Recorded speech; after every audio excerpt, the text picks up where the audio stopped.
বিকালবেলা যদি চায়ের সাথে এরকম একটা পকোড়া থাকে তাহলে তো ব্যাস পুরো বিকালটাই জমে গেল।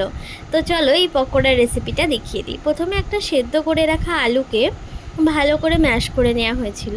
তারপর এর মধ্যে একদম কুচি কুচি করে কাটা পেঁয়াজ, কুচি কুচি করে কাটা রসুন, আদা আর কুচি করে কাটা লঙ্কা দিয়ে তার মধ্যে একটাই সেদ্ধ ডিম ইউজ করা হয়েছিল, দিয়ে দিয়েছিল। তারপর খাবার সোডা অল্প করে দেওয়া হয়েছিল, আর তার মধ্যে দেওয়া হয়েছিল বেসন, পরিমাণ মতো বেসন, আর কর্নফ্লাওয়ারটা তোমরা পরিমাণ মতো দিও।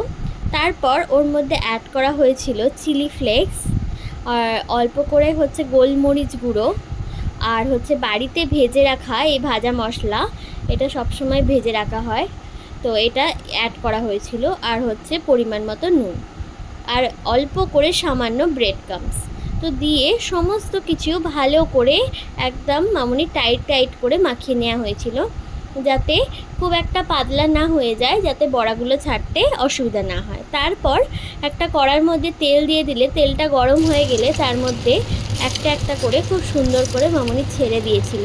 আর ওইদিকে আমাদের চাটাও রেডি।